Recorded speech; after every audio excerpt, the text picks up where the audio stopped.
Looking out the window, beautiful sky out there. Wow. Anyway, okay. Interesting how things kind of develop for me sometimes. It's probably good that I have attention problems and I can't stick to one thing for very long. But so, I was talking about the sword of Laban a little bit, at least the story of Laban and Nephi and getting the plates. And a listener that then commented on my last video really brought up some awesome things about the three attempts. The one attempt had to do with, like chance, like let's draw straws and see who has to go talk to Laban. The next one had to do with see if we can buy our way out of this deal or to accomplish it. And then the last one, which is always the one that works, right? I found it in the spot where it was. Anyway, it's putting your faith and trust in God and going by the Spirit. And I thought that was such good insight. So shout out to all the great comments. Man, I get so much, I guess, peace in a way and comfort reading other people's comments to know that they're, what the Lord is revealing to them or has revealed to them, and we're all sharing it, which is really how I want to keep this platform. So anyway, the sword of Laban, that's been on my mind a lot. I did a video, you can look it up. I think it's called Relics of the Restoration, the sword of Laban being one of them. And it's so interesting how when Laban is there for Nephi, God basically delivered him up through Laban's own weaknesses, if you will, and the first thing Nephi does is describe the sword. And it's such a guy thing, It'd be like running across someone who has a really nice AR with optics on there and describing everything about it and that's basically what Nephi did. And he didn't have a sword with him, and so he takes the sword and the Spirit tells him to cut Laban's head off. Now that's an interesting thing because he could have just covered his nose and mouth and let him suffocate, being in the condition he was in. But in the Middle East, it's very symbolic to cut the head off. And we're going to find out another story that's so similar and I'll tell you how I came across that today. Even when Orson Hyde traveled to Palestine I think it was early 1840s, he noticed headless bodies around. We're not going to get a lot of talk about that. It's just not. I call it the cancel culture within the church. There's certain things you don't talk about, and one is the violence in the Book of Mormon and in the Old and New Testament. I mean, crucifixion. Are you kidding me?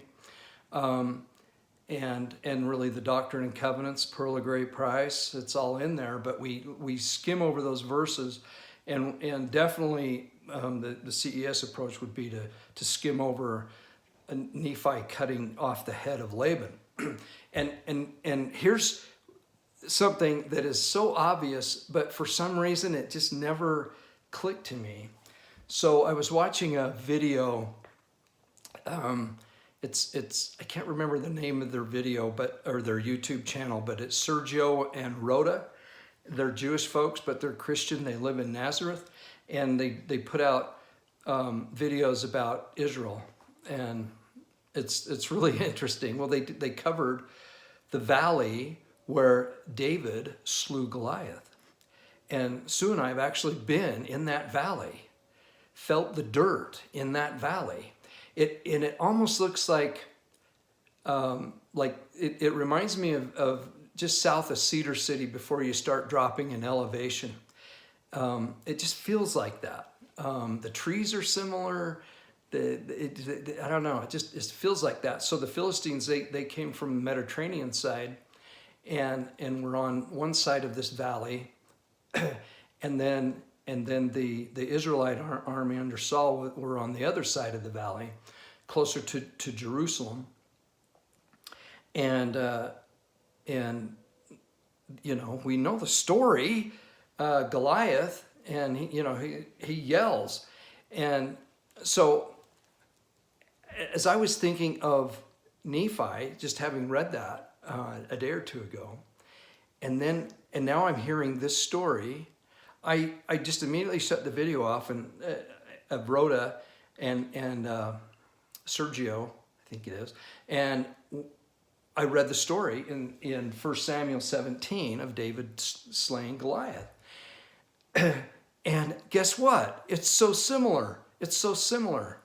So here you have, it just sounds so similar. So they described Goliath, and if you think of it, they had to get these measurements and things after he was dead. The weight of his armor, of course, his height, his helmet of brass, and all these things. 1,000 shekels of brass, or 5,000 shekels of brass was his coat, and it was like scales, of armor, and then the spear. It talks about a spear and a sword and all this stuff, so similar to Laban, and then, of course, the Israelite army, like, how can we go against that beast of a guy, right? Let alone their army. And that's exactly the same thing that Nephi's brothers said to him, particularly Laman and Lemuel. How can we go against Laban? He's got a whole group of men, an army, 50 men that will kill us and do this and do that. The stories are so similar. So we know this. We know David and Goliath. He picks the 5 stones out of this dry creek bed, seasonal creek. We've been there. I felt it. I felt stones in that creek bed. And he picked 5, and that's significant. But anyway, but the first one, boom, buries it right in the forehead. Down goes Goliath. And David goes up. Oh, and first Saul was giving him all of his armor and everything. And here's something really interesting, is David said, I didn't obtain this stuff. I can't use it in battle. I have to use what I have picked. Now we're going to get into some other similarities between David and Jesus Christ. This is fascinating stuff. So if you want to go to 1 Nephi chapter 4, verse, probably 1 Nephi 3:7 is really good, because Nephi and David, it's really similar. I said to my father, I will go and do the things the Lord hath commanded. It's basically what David said. He goes, who's gonna beat God's army?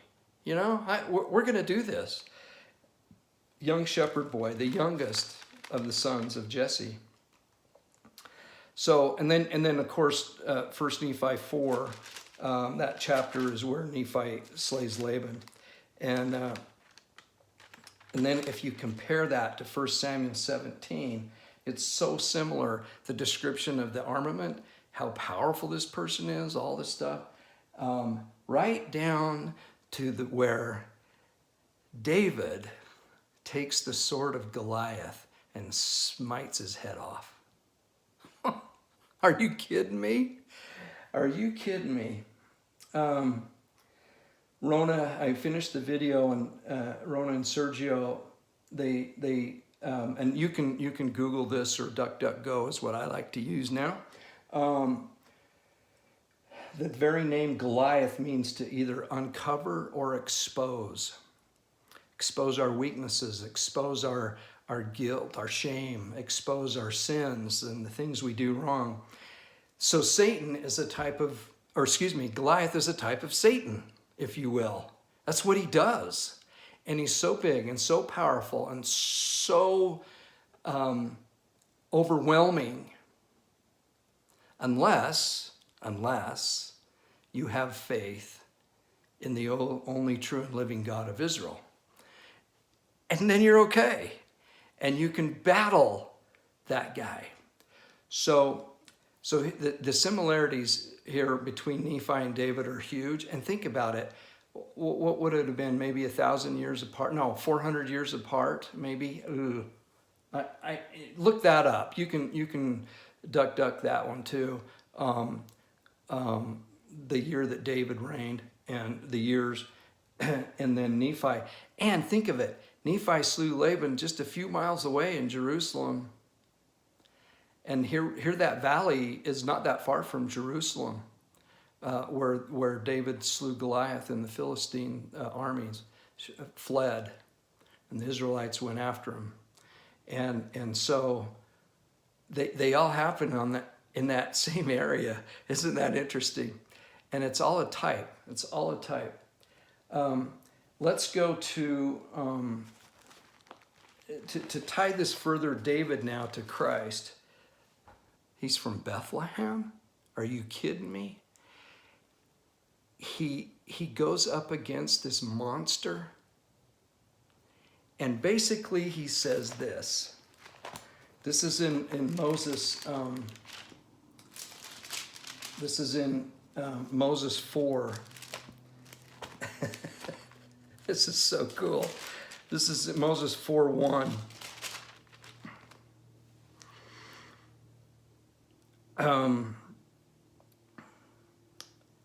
And I, the Lord God, spake unto Moses, saying that Satan, whom thou hast commanded in the name of mine only begotten, is the same which was from the beginning.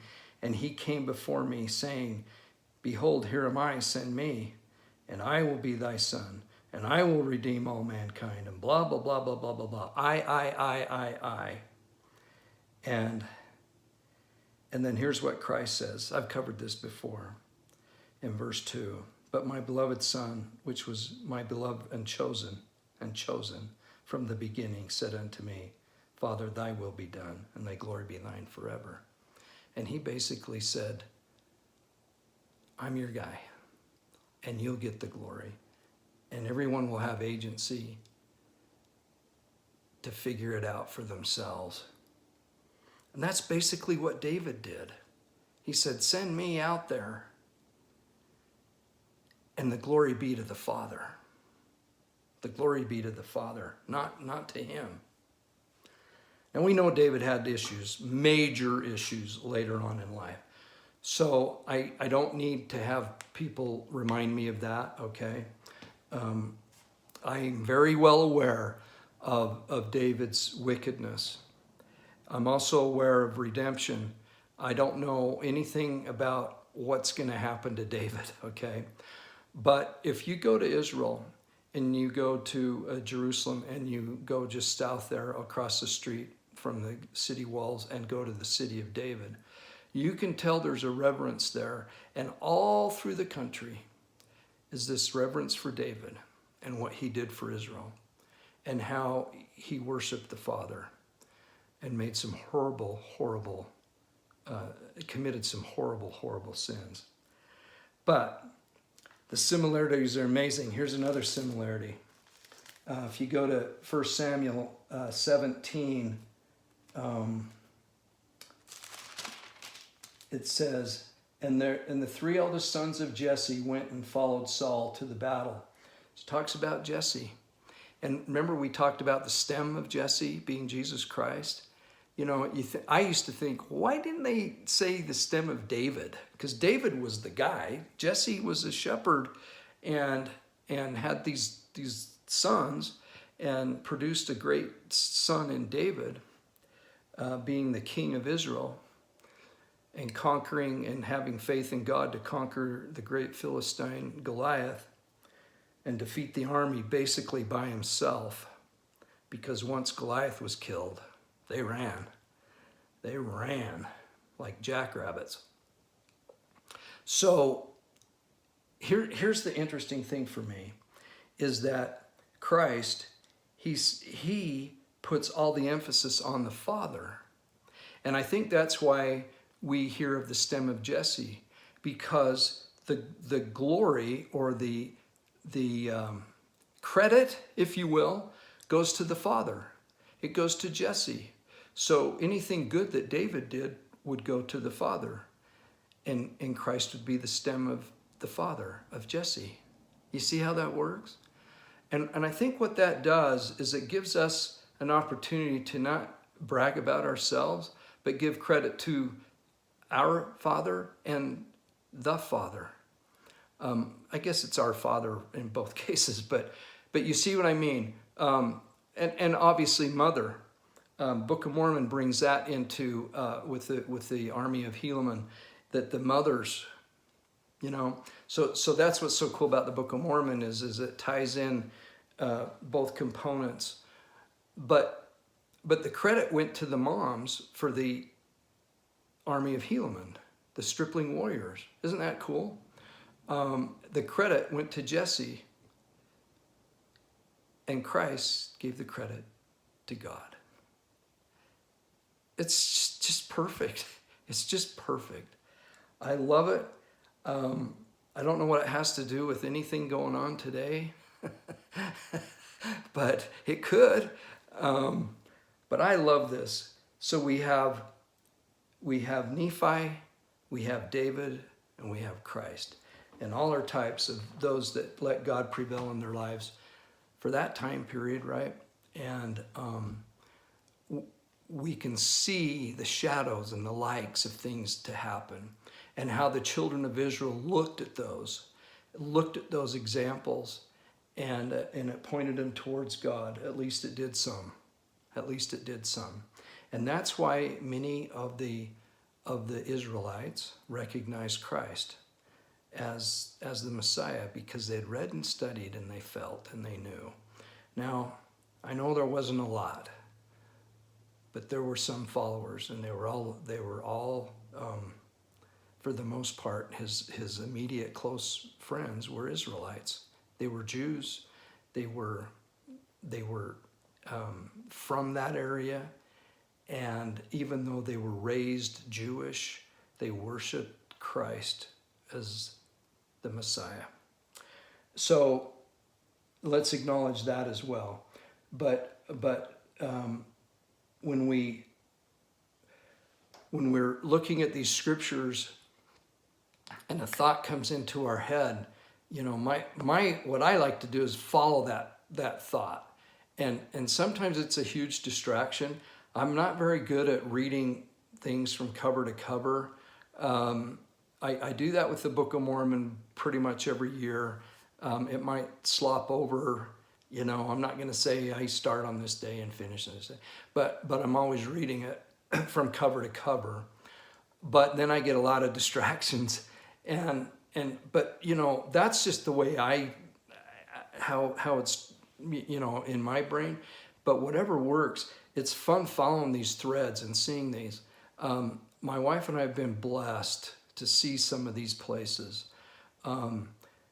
both in the Latter-day Church history, going to all those sites, and then being in Israel a couple of times. Egypt is such a key place. We were talking about, my wife and I were talking about Karnak and the temple site there along the Nile River, and what's the other one? Can't think of it right now. Anyway, finding basically the temple ceremony on the walls and carved in hieroglyphs. It's amazing. And knowing how so much happened in Egypt that affects us today, and our very lineage, if we're through Ephraim, came out of Egypt.